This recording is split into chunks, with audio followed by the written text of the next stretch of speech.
Water, the liquid that oceans are made of. And it fills endless depths. Only few will venture out into the endless open ocean of this vast underwater world. Most of the ocean inhabitants live in the city, as it were, like human societies. Very close together, with friendly neighbors and nasty co-tenants. While dangerous robbers lurk around at the edge of town.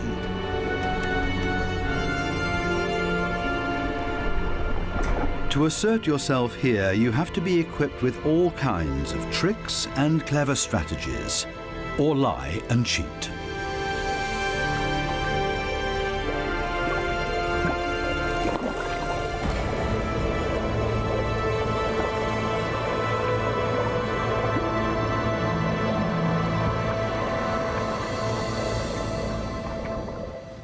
Coral reefs are the largest structures in the world. They're giant submerged metropolises.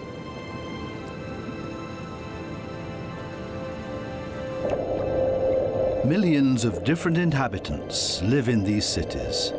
A universe with coral palaces and soaring towers.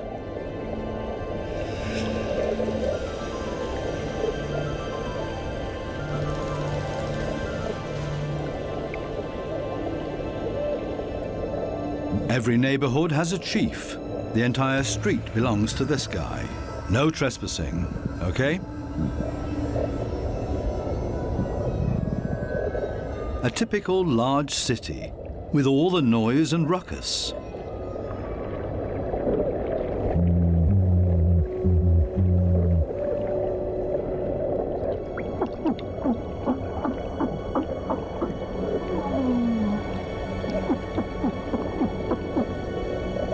Even this little porcupine fish bleats around. It creates this sound with its swim bladder.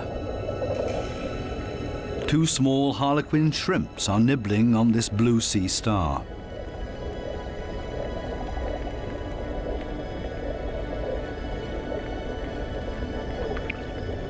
If someone else shows up, he will catch hell.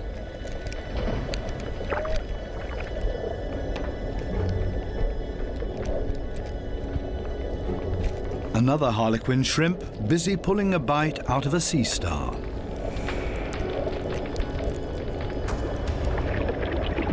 Moray eels in disagreement.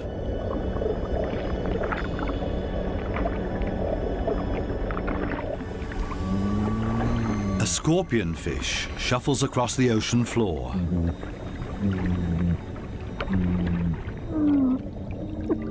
Everything and everybody makes a lot of noise. A boxer crab threatens everybody that comes by, holding two poisonous anemones in its claws.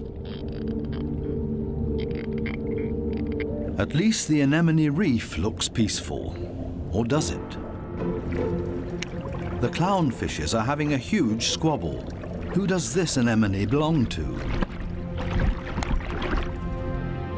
We can hardly see this fish, but he's easy to hear, a crocodile fish. Does this giant puffer fish hear something?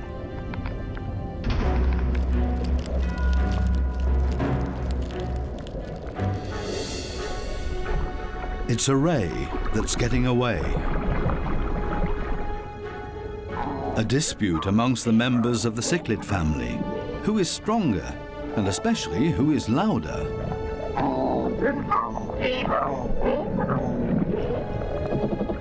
Two Walkman fish are noisily trying to woo a female.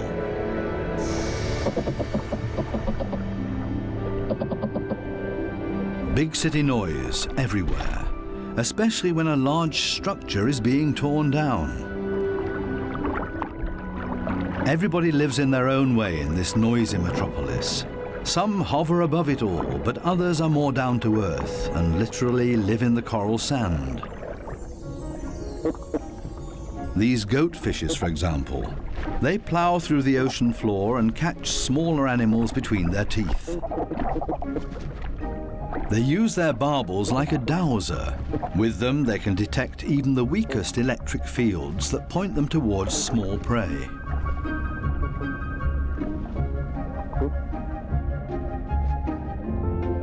These gobies also dredge through the sand and feed on what they find in there.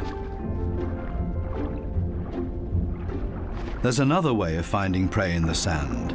This blue-spotted stingray uses its wings like shovels, and there's always a chance of stealing something.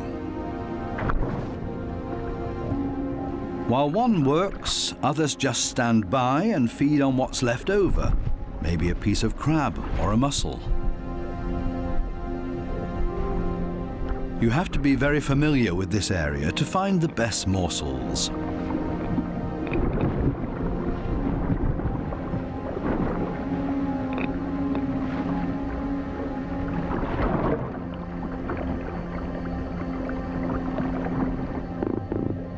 This triggerfish uses a strong stream of water. The fish blows away the sand to unearth whatever is hidden inside it. Others are quick to steal whatever they can.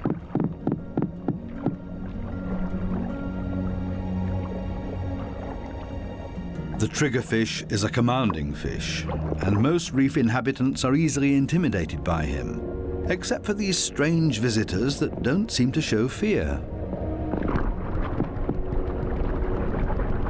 In any case, it's best to cover them up with sand.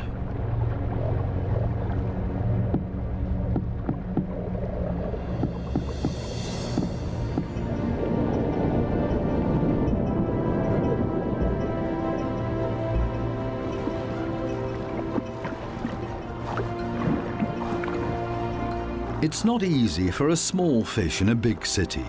There's always somebody with bad intentions, and you have to be extra careful not to get swallowed, like these moon wrasses, for example. So it's always safer for the smallest among the reef inhabitants to show up in schools. It's difficult to keep an eye out for only one little fish, and as a result, the predator often grabs blindly at nothing and comes up empty. To show up in a big mob is always safest. Others are easily distracted at the sight of so much prey all at once.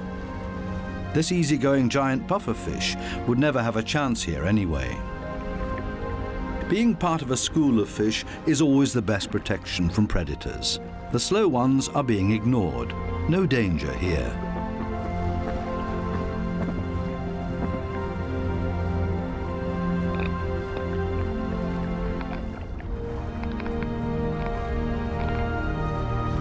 The school distributes the danger. If there are 1,000 fishes, any of them can be the target, and 999 are going to be just fine.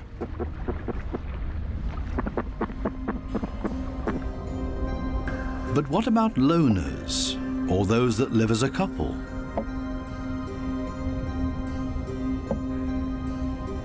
Seahorses, for example, camouflage themselves to look like the coral branches they're holding on to.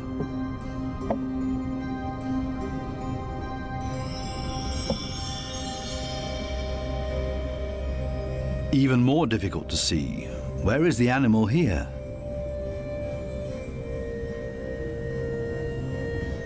Only the eye betrays this trumpetfish's camouflage.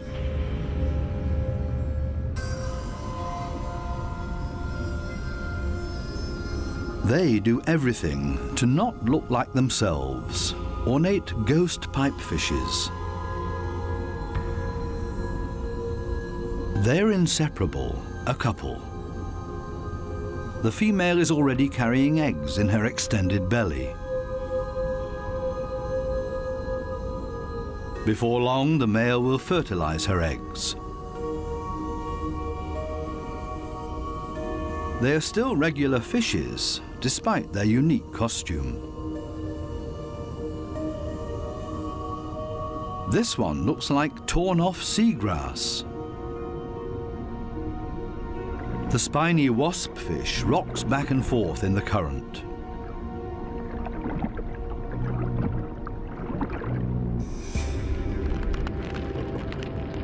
Not a monster, but ingenious camouflage. a spider crab that's decorated its head with a sponge. This will deter any predator.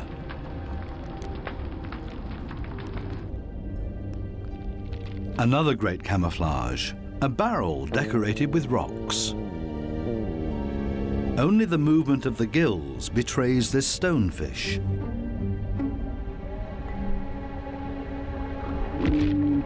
Even a smack with a fin doesn't bother him. The fish knows it will not hurt him. It only shoves him a little further to the side.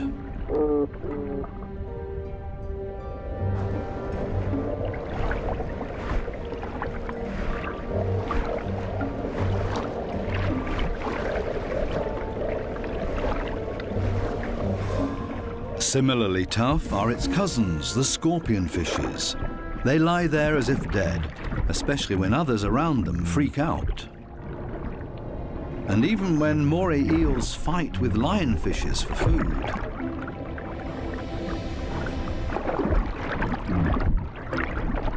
The scorpionfish lies in wait for its chance, and then immediately becomes completely motionless again.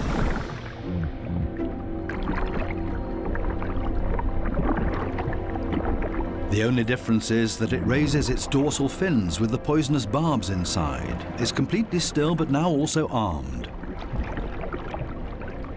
This large anglerfish virtually blends into the background tangle of algae and leaves. Right now, the anglerfish is on high alert. It ejects a large cloud in order to throw off predators. It's not the time to feed or catch anything. Its angling rod is lying flat on the fish's back. The white tip at the end of the rod is used to lure prey. The anglerfish feels threatened by something. Finally, it gives up its camouflage and moves further over, using its fins to float. As soon as the fish retracts the fins, it sinks to the ocean floor. Anglerfishes come in all kinds of shapes and sizes. Their trick is ingenious, using the angling rod as a lure. And every curious little fish becomes dinner. Many animals, including ocean inhabitants, communicate with a mixture of sounds and behavior. Everybody has to look out for their own survival in this metropolis of ocean inhabitants. But it seems maybe not quite everybody does it by themselves. The partner goby has come to an agreement with two pistol shrimps. The goby keeps an eye on things while the shrimps keep maintaining their hole. Larger rocks at the entrance are ideal for securing it.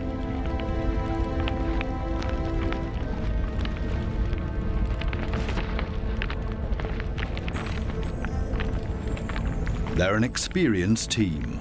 The shrimps keep in constant contact with the goby and even massage the fish's belly. The goby will get nervous without these gestures from the shrimps. The pistol shrimps need a cool and collected bouncer at their entrance.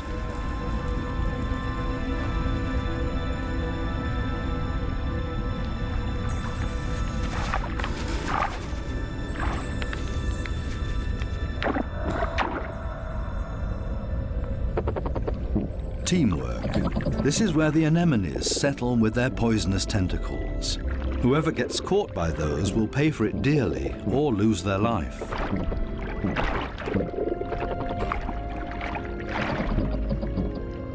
No wonder that there is virtually no one who likes to settle here. The little clownfishes are the only ones that know how to deal with these tentacles. They cover themselves with the slime of the anemone's tentacles and are protected from the poison. The clowns are safe in here, and in return will protect their anemone as well as they can. This seems like a sensible deal. But on occasion, the anemone will pull the tentacles inside its column-shaped body, which means the clownfish's home is gone. When this happens, they panic and look for another anemone that they can hide in for the time being. Unfortunately, this one is already occupied, and the next one as well, and this means having to fight its current owner. There's much to lose for the clowns. Without the anemone, they can't procreate. The clownfishes attach their eggs to the bottom of the column-shaped foot of their anemone, hidden behind the poisonous tentacles.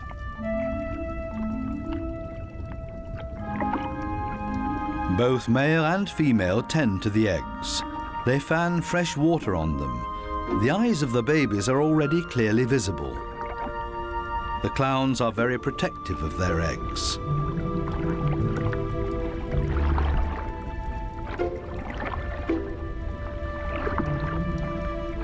It takes the two of them to protect their offspring, and only in conjunction with the anemone. Everybody in the reef has to take special care of their young. If they don't, it means their species will simply die out.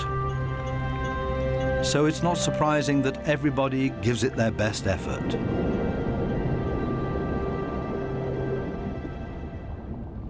This triggerfish has hidden its offspring in a small hollow in the sandy ocean floor. And this means having to constantly protect this open egg site. On occasion, they blow and fan the eggs, but mostly they keep an eye out for predators. This means grave danger. One of the sea urchins is wandering straight towards the nest. The eggs have to be protected at all cost, but how? The triggerfish seems to consider the alternatives.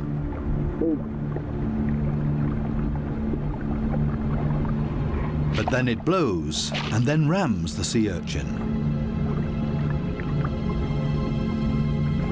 Again and again until it breaks, the sea urchin's guts spill out into the open.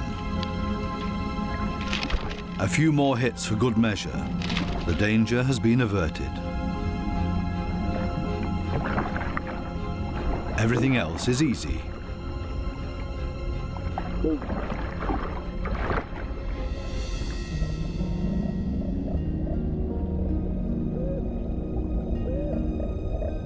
Two little damselfishes cling to a coral branch, a pretty and obviously inseparable pair.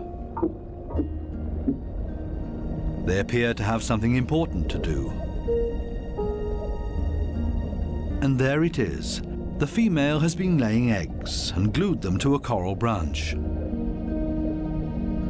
Over and over again, both of them sweep past the eggs to keep them clean.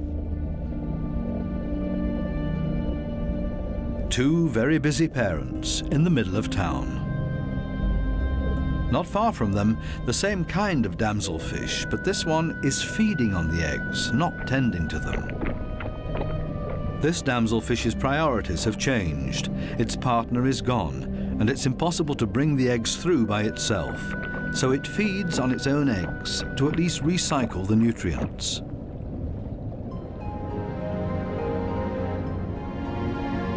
There are many different strategies to give one's offspring a good start. Some are surprisingly easy.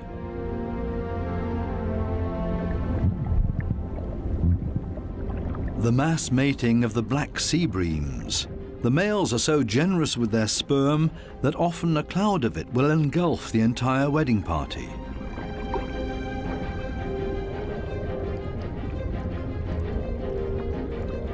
Countless couples and constantly in motion. A predator would have a hard time to find its bearings in this schooling behavior.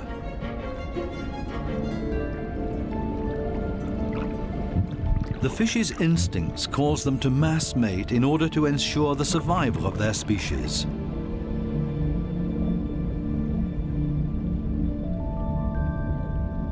Cardinal fishes have their own clever means of child protection.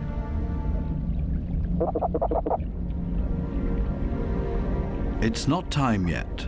The couple are still flirting and courting with each other, going around and around.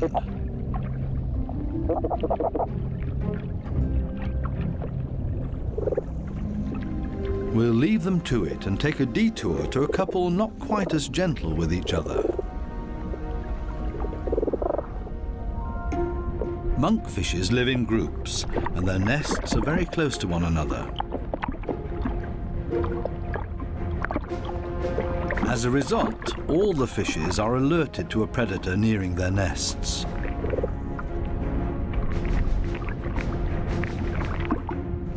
Hermit crabs love to feast on the eggs of the monkfishes, so the protective parents are all getting nervous.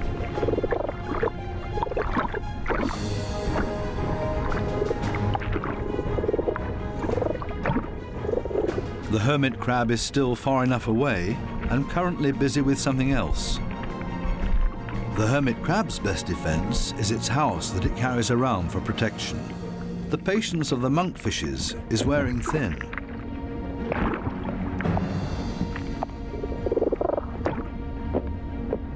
Now everyone attacks in order to bowl the crab away from their nests.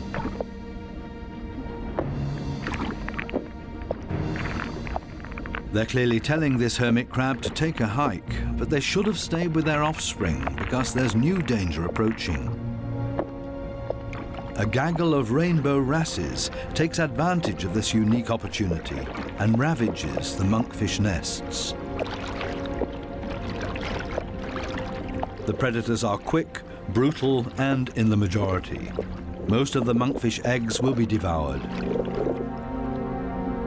An attack of this kind would never happen to the cardinal fishes because they are mouth brooders and don't have to watch over a nest that's out in the open. The males carry the eggs in their mouths, up to 20,000 of them.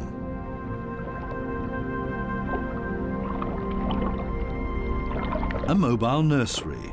They're safe here in their father's mouth, unless, of course, he gets eaten.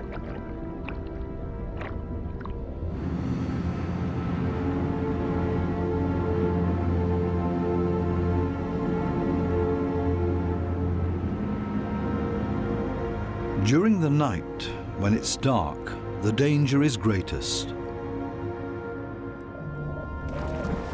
These underwater cities have a very active nightlife with special attractions. Basket starfishes come out and sit in the current. It's a night-active type of brittle star. With their arms full of tiny little hooks, they filter plankton out of the water to feed.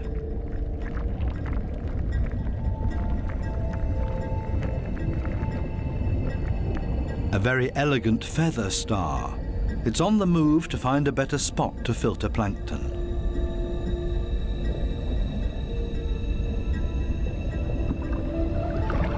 This Spanish dancer is even more graceful and elegant than the brittle stars.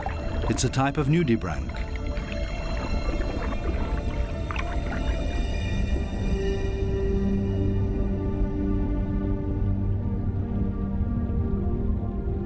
The giant pufferfish is relaxed and spends the night dozing off on the sandy bottom. Others prefer the safety of their quiet bedroom, a surgeonfish. Everybody settles in for the night as comfortably as possible. The parrotfish tucks itself away in its mucus cocoon for protection against predators. Everybody's sleeping arrangements are different.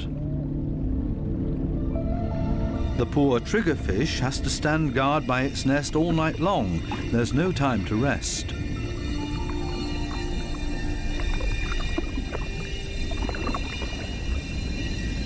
Some of the predators are quite soft-footed. A cone snail has spotted a small fish.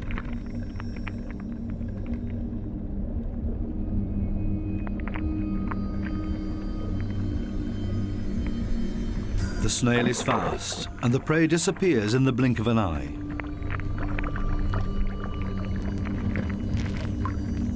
The night is still young, and still full of danger and terror. These lionfishes pose danger to the cardinal fishes.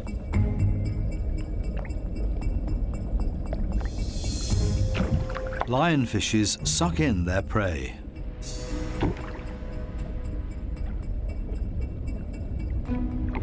Even if they choke on it.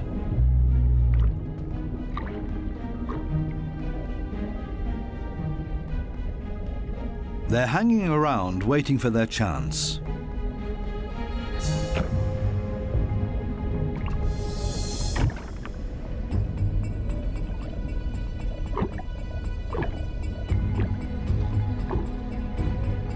This poor cardinal is sideways in the lionfish's mouth, eggs and all.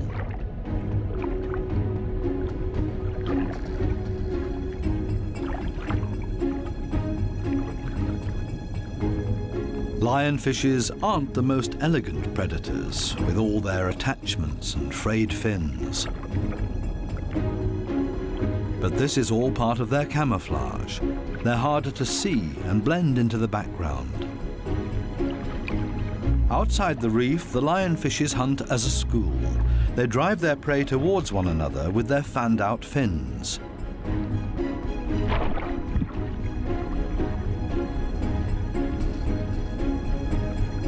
They prefer to attack from above, cornering their prey.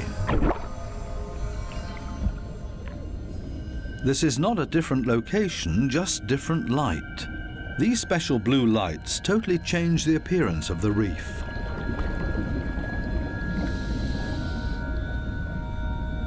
Now we can see that the coral polyps are bright red, and they clearly stand out from their environment.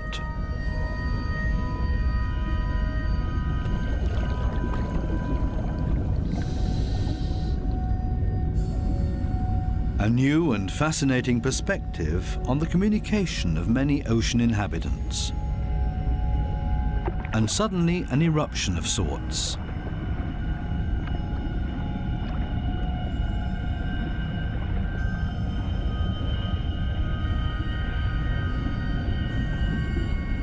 It looks like smoke, but in reality it's a type of reproduction. A carpet anemone is ejecting its sperm.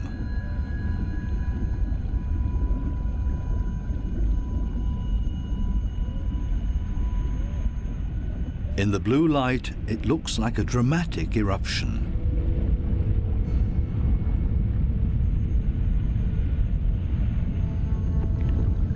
A hermit crab as a magic lantern.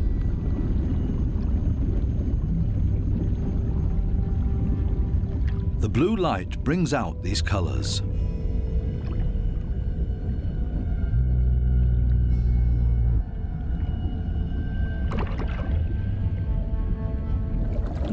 An entire group of lionfishes on a food foray.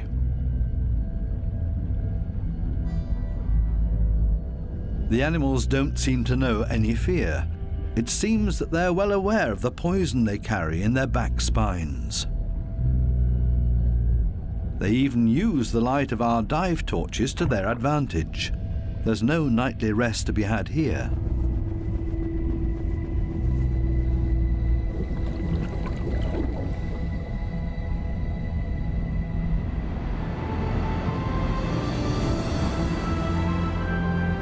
With the first daylight, new life comes into the reef city.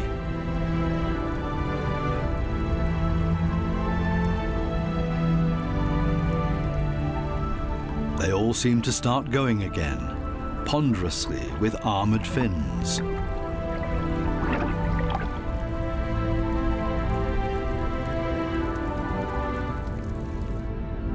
As pedestrians, and as light and quiet as possible.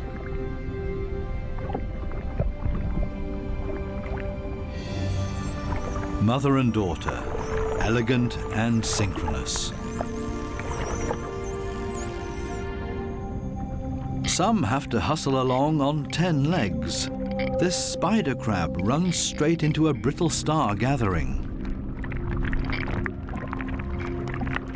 A giant smash-up in the early morning. Wildly flopping around, everybody tries to get away.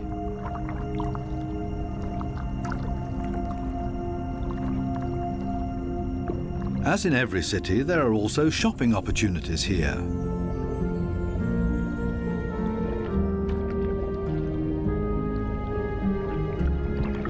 This moray eel knows her shops well. She rushes to her favorite store every morning. The same with this blue-spotted ray. But they haven't opened yet. It leans on one fin as if to say, it's waiting.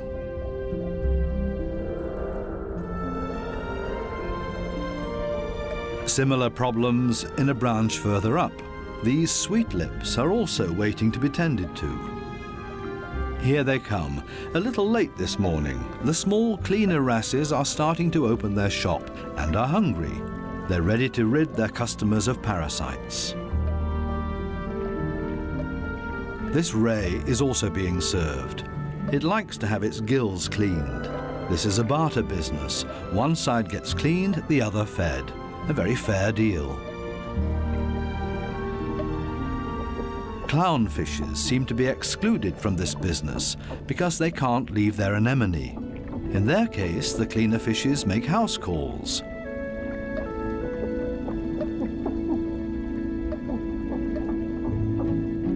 This snake eel is also otherwise engaged, and the cleaner shrimps are also making house calls for him. Finally, it's the moray's turn. It has a lot of nutritious freeloaders on its skin and in its gills.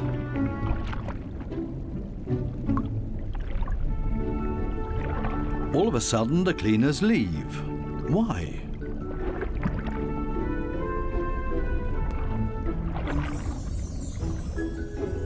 This Titan triggerfish is no better off. The treatment has stopped before he was finished. The cleaner fishes have new customers, clients that have never come to see them before, and they're now being preferred over old customers. The point is that these new clients will like the service here so much that they will come back again. The regular customers have to be patient and wait until the new clients are finished. Cleaner fishes operate solely according to economic rules.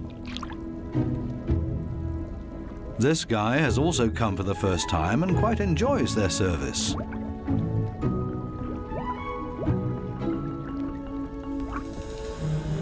Sometimes it's too much of a good thing, though. This small black-spotted puffer just wants to look around and is not asking for a cleaning at this time. It swims away quickly and clearly annoyed. It's time to go back to the regular customers before they get impatient and leave for good.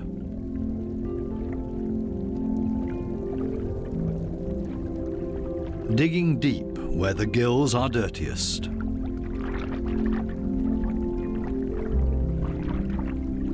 One last time through the mouth, and it's as good as new, and the teeth squeaky clean. Now this male moray can start looking for a suitable female. She is clearly not interested in male visitors. This next dugout also does not look encouraging.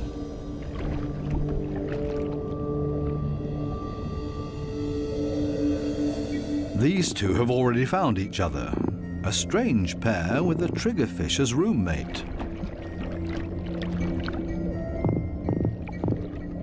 They seem to get along just fine. It's difficult to cut in as a stranger.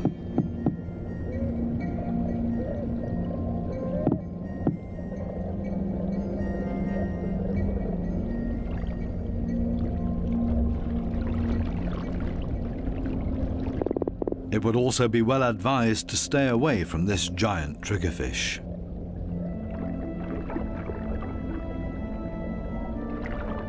This, on the other hand, might be a different situation. It's important to be patient.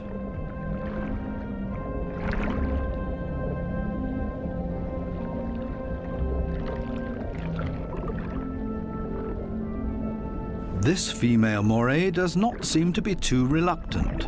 She's showing her teeth, which is not a sign of aggression, quite the opposite. She finally agrees to a date.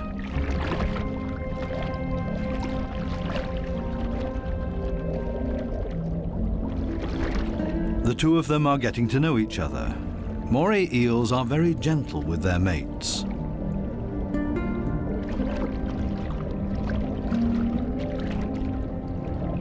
And they're good for another surprise, as partners of a phenomenal hunting party.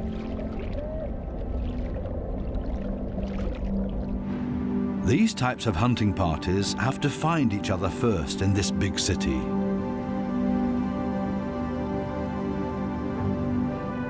The right place for the moray and her partner. The morays cooperate with the groupers. It's not so far-fetched. The grouper hunts in the open and the moray inside the reef. The moray is able to get in between cracks and crevices that the grouper can't get to. Together, they're a strong team. A grouper that's trying to convince this moray to hunt with him. The grouper signals this to the moray by rocking back and forth and shaking for all it's worth. All for nothing. This moray doesn't understand and stays in its cave.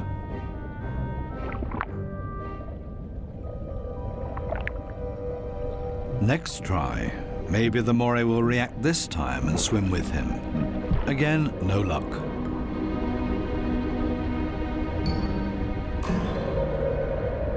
Finally, this moray seems to understand the grouper and is hungry. The grouper tilts its head and the moray accepts his invitation. Together they swim through the reef. The moray prefers to swim between the dark alleyways, and the grouper decides it's safer to stay on the main streets around the reef. This is not the right place. The grouper expected to find scared prey here. The moray takes a break and waits. It's not going to happen this way. Again, another invitation to go. They continue through the reef to another coral head. Also nothing for them here either. The moray is getting ambitious as well now and initiates a hunt on her own.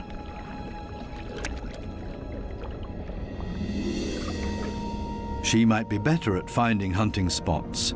They're successful in this next coral head, and then everything happens very quickly. The fishes are panicked, and both hunters are able to profit from that.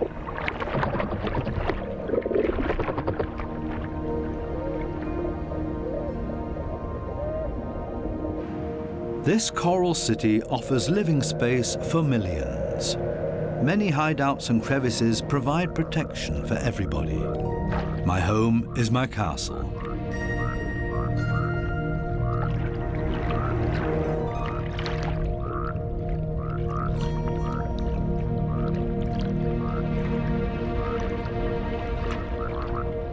While some escape between sharp corals, others curl up in a ball.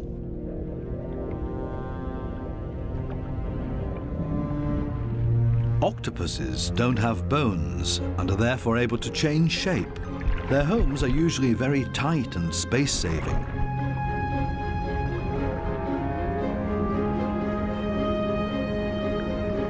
They like to live a bit further apart from their neighbors because they're not necessarily always friends with one another.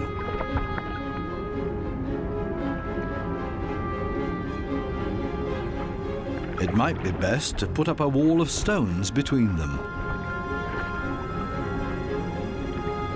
The ocean offers many hideouts, which is synonymous with survival for many ocean inhabitants.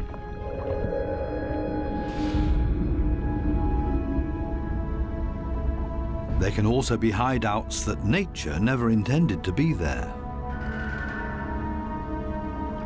such as this giant wreck, 240 feet deep.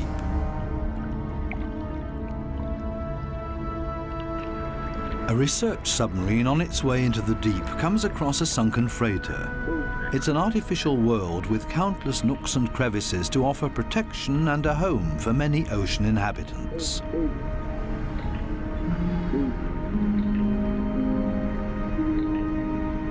The wreck has long been overgrown with all kinds of sea life. The side of the hull has become a living wall made of corals and sponges.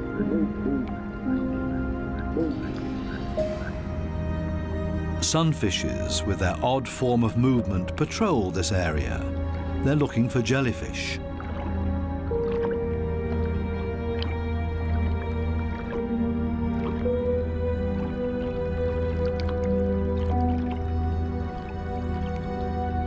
steerage where the current is strongest, filter feeders have found a new home, such as these sea fan corals.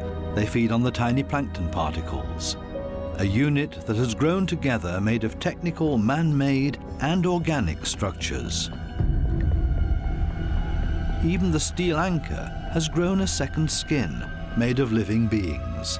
It offers these delicate creatures a solid structure to grow on. They have all made a comfortable home in this sunken world. Not even the lights of the stub disturb any of the wreck inhabitants. New life has been created out of the tragedy of this sunken ship, the ingenious, life-renewing cycle of nature. The morays are sharing a home. They seem to be exceptionally friendly towards one another, even with this conger eel as their neighbour.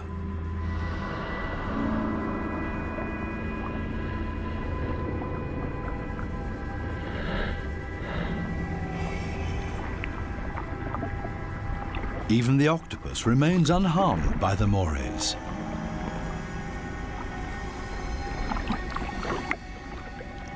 A unique environment made of steel that offers many different opportunities for ocean inhabitants to use it.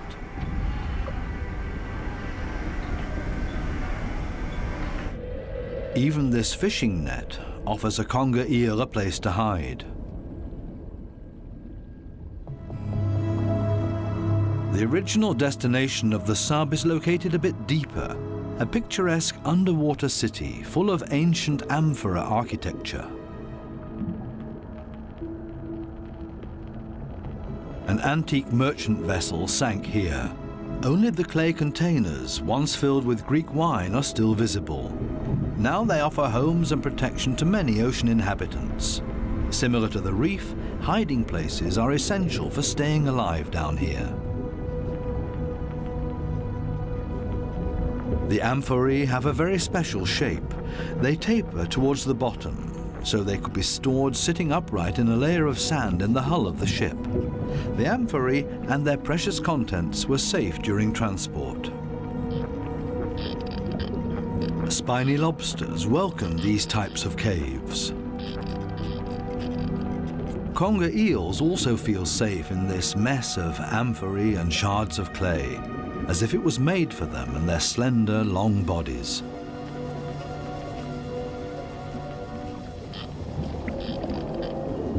The city of amphorae on the ocean floor provides countless opportunities to observe, disappear, and be unseen.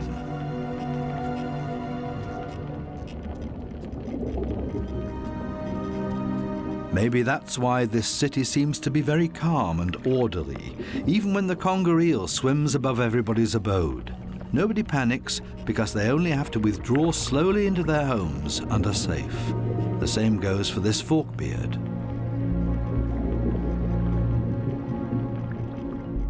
The conger eel's only chance to make prey down here is to hide himself and ambush somebody.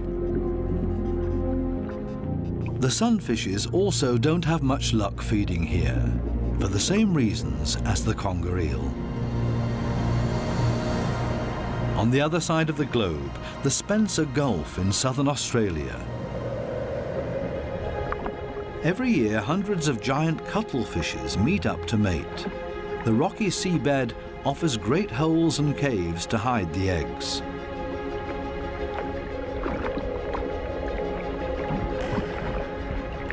The females are smaller than the males and seem to be a bit shy, keeping their arms tucked tightly together.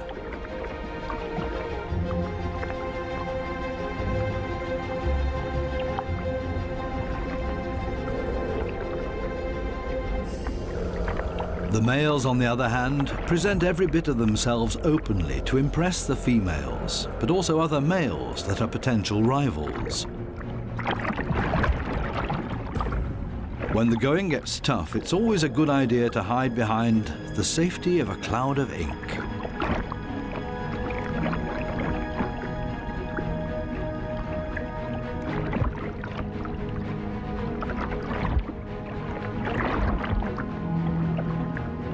Without much success.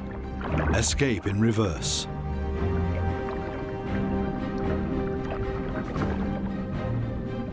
Only the strongest of them have a chance with the females. He's a winner and courts his female by changing his color to interesting stripes. She has agreed to mate with him, and they hug tightly. He deposits his sperm package into her mantle opening.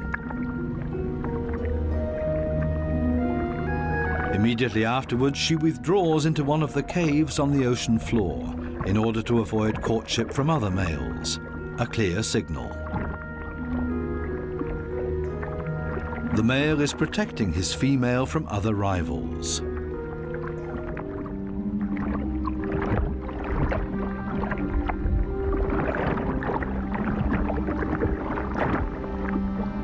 But there's always the unexpected. A so-called sneaker male tries to cut in. This male is much smaller and pretends to be another female by acting like one, very demure and shy.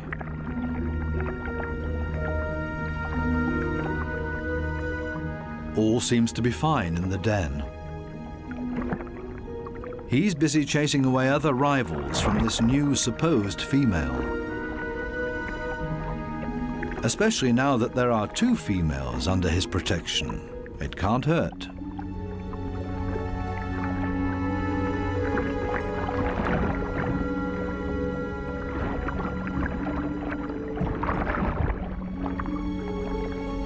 The two supposed females on the bottom below him are getting closer to each other, the sneaker male and the female. They mate in secret, under the protection of the strong male. As soon as the sneaker male is found out, it gets dangerous for him, but he has achieved what he came for and mated with this female. The beatings are nothing compared to the glory of his success. Intelligent strategies and tricks are essential for survival underwater and part of everyday life. A final dive into the magical world of sharks.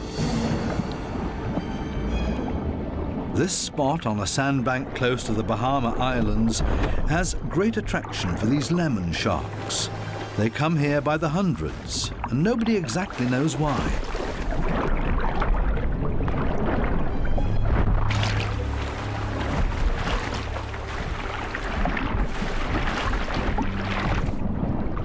This sandy plateau in the middle of the open ocean is easy for scientists to get to.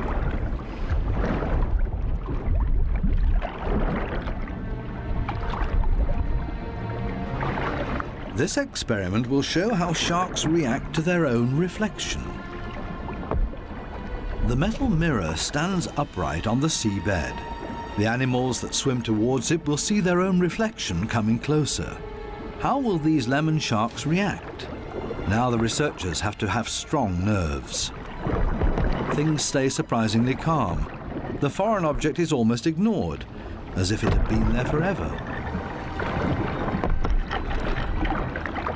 The sharks either swim past it or underneath it.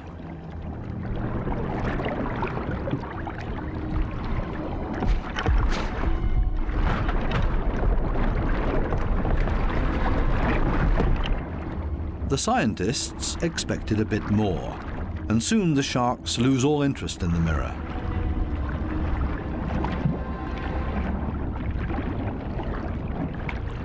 Some sharks even calmly drop to the seabed to rest.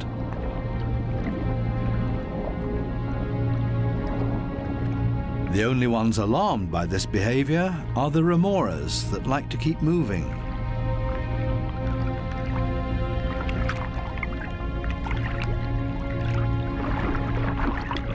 They let go of their shark and see if they can't hitch a ride with a more active individual. Shark hopping. This one isn't a good choice either, so they continue to yet another one.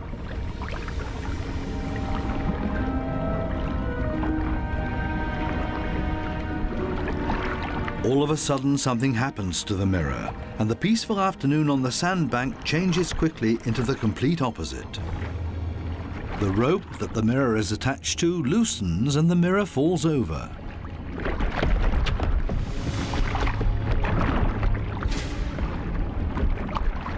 Suddenly, and seemingly out of nowhere, several sharks rush to the mirror and show great interest in it.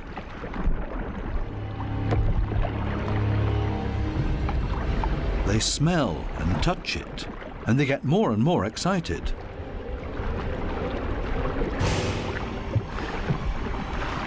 What happened all of a sudden? None of the scientists have any idea how to explain this change in behavior. The animals that were calm and collected only a second ago are now completely out of their minds, and the situation quickly escalates into a mass attack on the mirror. Do they mistake their own reflection for an opponent? It's time for the divers to leave because it's not safe anymore. The communication of the ocean inhabitants continues to offer new and exciting insights, though we will probably never fully understand them.